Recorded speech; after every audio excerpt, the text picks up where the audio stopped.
మాజీ ఎమ్మెల్యే వల్లభినేని వంశీని పోలీసులు అరెస్టు చేశారు.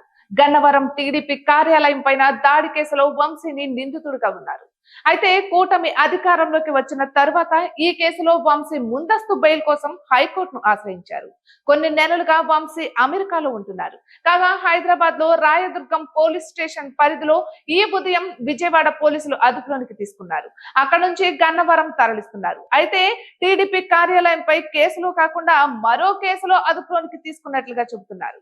2019 ఎన్నికల్లో టీడీపీ నుంచి గన్నవరం ఎమ్మెల్యేగా గెలుపొందిన వల్లభినేని వంశీ అటు తర్వాత వైసీపీకి దగ్గరయ్యారు. చంద్రబాబు కుటుంబ సభ్యులపైన వంశీ అనుచిత వ్యాఖ్యలు చేశారు. 2024 ఎన్నికల్లో గన్నవరం నుంచి వైసీపీ ఎమ్మెల్యేగా పోటీ చేసిన వంశీ ఓడిపోయారు. వైసీపీ అధికారంలో ఉన్న సమయంలో గన్నవరం టీడీపీ కార్యాలయం పైన దాడి కేసులో నిందితుడిగా వంశీ ఉన్నారు. కాగా ఈ కేసులో హైకోర్టులో వంశీ ముందస్తు బెయిల్ పిటిషన్ దాఖలు చేశారు. ఈ మధ్య కాలంలోనే టీడీపీ కార్యాలయంలో కంప్యూటర్ ఆపరేటర్ తాను ఇచ్చిన ఫిర్యాదు పైన ఇచ్చిన స్టేట్మెంట్ కొత్త చర్చకు కారణమైంది. ఇదే సమయంలో వంశీ పైన అక్రమంగా ఇసుక తవ్వకాల పైన కేసులు ఉన్నాయి. టీడీపీ ఆఫీస్ పైన దాడి కేసులో హైకోర్టులో కేసు పెండింగ్ లో ఉందని ఎలా అరెస్ట్ చేస్తారని పోలీసులను వంశీ ప్రశ్నించారు.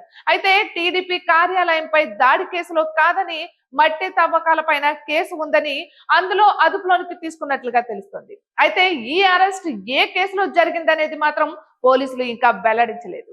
విజయవాడకు తరలిస్తున్న పోలీసులు అక్కడ పూర్తి వివరాలను వెల్లడించే అవకాశం కనిపిస్తోంది. అయితే కూటమి అధికారంలోకి వచ్చిన నాటి నుంచి వంశీని అరెస్ట్ చేయాలంటూ టీడీపీ క్యాడర్ పెద్ద ఎత్తున డిమాండ్ చేస్తోంది. కాగా ఇప్పుడు వంశీని అరెస్టు చేసిన పోలీసులు ఈ మధ్యాహ్నం పూర్తి వివరాలు వెల్లడించనున్నారు. కాగా ఈ అరెస్ట్ వెనుక మరో కీలక అంశం వెలుగులోకి వచ్చింది.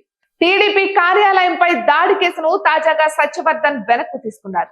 అయితే సత్యవర్ధన్ ను కిడ్నాప్ చేసి బెదిరించారని వంశీతో పాటుగా మరో 5గురు పైన కేసు నమోదైంది. దీంతో వంశీతో సహా మరో 5గురు పైన నమోదైన కేసులో అరెస్టు చేస్తున్నట్లు తెలుస్తోంది.